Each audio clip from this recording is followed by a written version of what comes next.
जय हो। अब गोपियां बोली, बोली महाराज हम तो जब से आए तब से आप प्रवचन सुना रहे, महाराज हम तुम्हें एक कथा सुनाना चाहते हैं। ठाकुर जी बोले कन्हैया सुनाओ, कौन सी कथा सुनानी है? गोपियां बोली सावधानी पूर्वक सुनना। भगवान बोले बिल्कुल। गोपियां सुंदर कथा सुनाती भगवान को, सुनना कौन सी कथा सुनाती।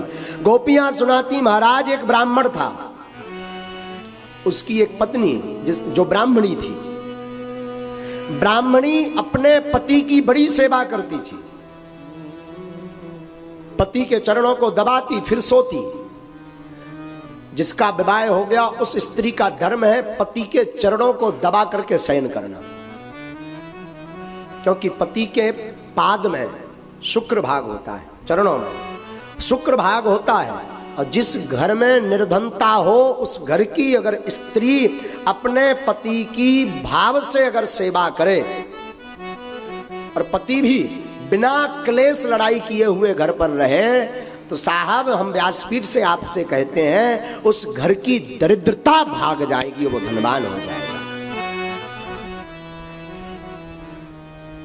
तो महाराज गोपियां कहती कि वो ब्राह्मणी बड़ी सेवा करती पति की। आजकल प्रायः चरणों की सेवा करना बंद हो गया पाश्चात्य सभ्यता के कारण।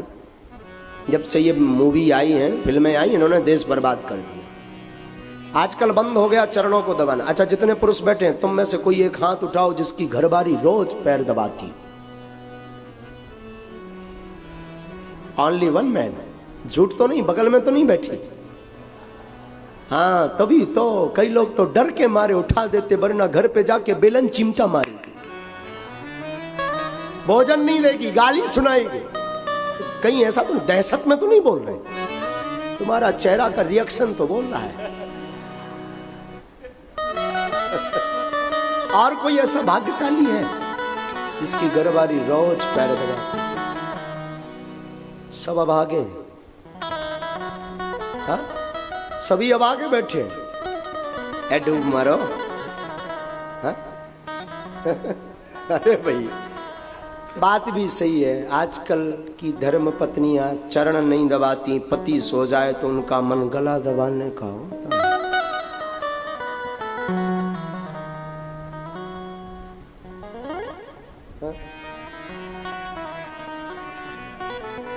गोपियां कहती ठाकुर हम आपको एक कथा सुनाना चाहते हैं। भगवान बोले सुनाओ।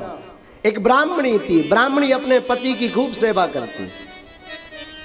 अब देखना जिसका विवाह हो गया उन स्त्रियों के लिए बड़ी प्यारी बात है, कैसे रहना चाहिए घर में। सबसे पहले घर पर भोजन बनाएं तो ठाकुर जी को भोग लगाएं। घर की पहली थाली भगवान के लिए हो। जो भगवान के लिए पहली थाली नहीं निकालता, सबको खाना खिलाता, ध्यान दीजिएगा, खाना खाओगे तो खाना तुम्हें खा जाएगा। भोग लोगे तो भोगना पड़ेगा, और ठाकुर का प्रसाद पाओगे तो तुम तर जाओगे। इसलिए रोज ठाकुर का प्रसाद पाओ। पहली थाली भगवान के लिए लगाओ अपने घर में। किसके लिए? माताएं ये जरूर ध्यान से सुने। आप अपने घर में शांति चाहती, पति का माथा गर्म रहता, पति आपको गाली बकता, हम आपको बढ़िया वशीकरण मंत्र बता रहे। कौन कौन माता जी चाहती वशीकरण मंत्र बताएं महाराज? पति को कौन कौन बस में करना चाहती बताओ? करना तो सबको है, हाँ हमारे अनुसार चले महाराज, हमारी बात माने, हम जैसा कहबे वैसा करबे। कौन माता जी चाहती हमारा पति हमारे अनुसार चले? बोलो ना, शर्माओ क्या, कोई दिक्कत नहीं भाई। टीवी कैमरा वहां मत करना। अगर आप अपने घर में शांति चाहते हैं, प्रेम चाहते हैं, देखो हम नहीं कहते, रामायण कहती जहां सुमति तह संपत्ति नाना, जहां कुमति विपत्ति निदान। जिस घर में सुमति होती वहां नाना प्रकार की संपत्ति होती, और जिस घर में कलेश होता, कुमति होती, वहां नाना प्रकार के दुख होते हैं।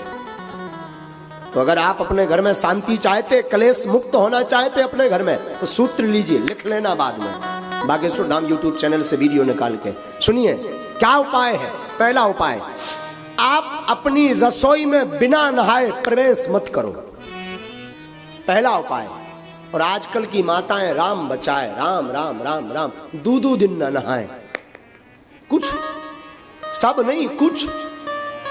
ठंडियों का, अरे महाराज ठंडी बहुत, माता जी गांठ बांध लीजिए। आप अपने घर में शांति चाहते, अपने परिवार की उन्नति चाहते तो पहला सूत्र, रसोई घर में बिना स्नान किए प्रवेश मत करिए। दूसरा सूत्र, रसोई घर में चप्पल लेकर के मत जाइए। तीसरा सूत्र, रसोई घर में जूठन मत डालिए। चौथा सूत्र, जो रसोई बने वो भगवान का नाम लेकर के बनाइए और रसोई का पहली थाली अपने घर के मंदिर के ठाकुर को प्रसाद लगाइए। और महाराज उस थाली का प्रसाद घर में जितने सदस्य रहते हैं तब सबको थोड़ा थोड़ा बांट करके खिलाइए। हम दावे के साथ कहते कि आपके घर में सबकी बुद्धि शुद्ध रहेगी, घर में शांति रहेगी।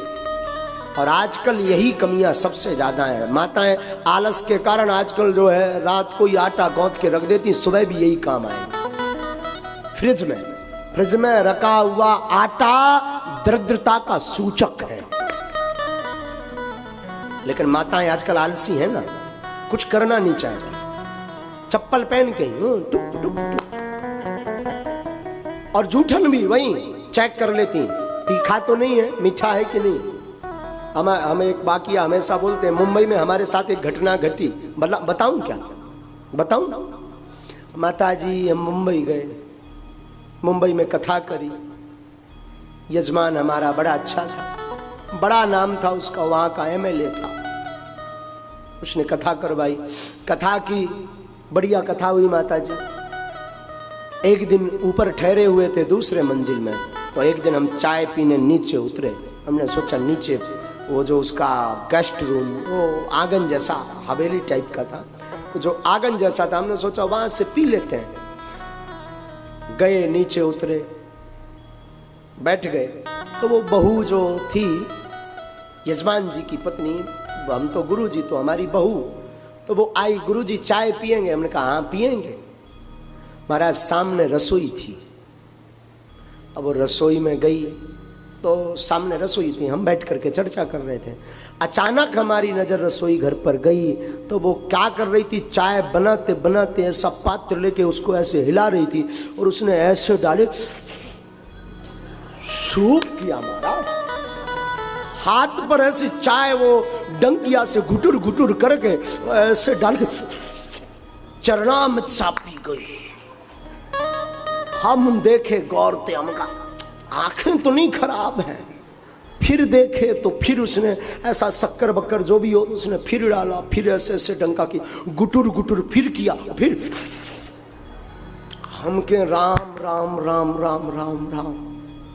हमारा जब वो वापस आई तो हम कहें, उसने चाय, हमारा तो नरेली रहती है खोपड़ी या गिलास में हम पीते, उसने चाय रखी। हमने कहा बेटा पहले तू पी, बाद में हम पिएंगे, पहले तू 2 कप पी, 1 नहीं 2 पी। बोले नहीं गुरुजी पहले आप पी। हम कहे नहीं पहले तू पी। नहीं नहीं बोल नहीं गुरुजी आप लीजिए ना, हम बाद में प्रसाद में ले। हमने कहा मेरे को प्रसाद दे रही है, पहले सुटर सुटर करके आई, हाँ अब मेरे को प्रसाद बुलाई। तो बोला गुरुजी मैं समझी नहीं। हमने कहा बेटा सामने दिख रहा था, वो तो कुशल है, राम राम राम, हनुमान जी ने नजर उस वक्त ठीक कर दी। बोले मतलब? हमने कहा हम देख रहे थे तू चाय बनाते बनाते ये सुटर सुटर क्या कर रही थी। कहे महाराज अरे अच्छा अच्छा अच्छा महाराज, कोई ऐसे अपने वो कपड़े में ऐसे पहुंचे। कहे महाराज कुछ नहीं, वो तो हम चेक कर रहे थे शुगर कितनी है, मीठी है या नहीं है। हमने कहा बेटा तू शुगर शक्कर जरूर चेक कर रही थी मीठी है या नहीं, पर तूने ऐसा किया तो वो झूठी हो गई। अब हम हनुमान जी को भोग कैसे लगाएं। रसोड़े में कभी भी, रसोई में महाराज झूठा मत डालो, ना जाने कौन भगवत भक्त आ जाए और आपके भोग का किस भगवान को भोग लगा दो, तुम पाप के भागीदार बन जाओ। आप आपको चेक करना है तो एक पात्र में डालो, रसोई घर से बाहर आओ, खूब पियो, चेक करो मीठी है कि नहीं है। तो माताओं, ये 4 सूत्र याद रखना। पहला सूत्र, बिना स्नान के रसोई घर में प्रवेश मत करो। दूसरा सूत्र है पादुका चप्पल पहन करके रसोई में मत जाओ। तीसरा सूत्र है रसोई घर में भोजन मत करो। और चौथा सूत्र है रसोई घर में जब तक रसोई बनाओ तब तक मुख में भगवान नाम, विठ्ठल नाम लो। आपका घर घर नहीं, घर मंदिर बन जाए। आपका पति क्रोध करता है, ये उपाय करिए। आपका पति प्रेम नहीं करता, गाली बकता, ये उपाय कीजिए। ये वशीकरण मंत्र है। आप फेल हो जाएंगे पर ये मंत्र फेल नहीं होगा, ध्यान रखिएगा। और वशीकरण मंत्र में बताऊंगा आपको कौन सा है। वशीकरण एक मंत्र है, तज दे बचन कठोर। अपने मुंह से कटु बात मत बोलो, कड़ू बात मत बोलो। माताओं की आदत होती है गाली बकने की, हाँ, कड़ू मत बोलो। वशीकरण मंत्र है, पति जब भी घर पर आए प्रेम से बात करो। घर पर कोई अतिथि आए प्रेम से बात करो। आप ऐसा करोगे तो बाबा गोस्वामी जी की चौपाई, जहाँ सुमति तह संपत्ति नाना, जहाँ सुमति संपत्ति, सुंदरकांड की चौपाई, जहाँ सुमति तह विपत्ति निधान, जहाँ विपत्ति तह विपत्ति निधान, जहाँ विपत्ति तह, जहाँ कुमति तह विपत्ति निधान, जहाँ कुमति तह विपत्ति निधान, जहाँ सुमति तह संपत्ति नाना, जहाँ सुमति तह संपत्ति नाना।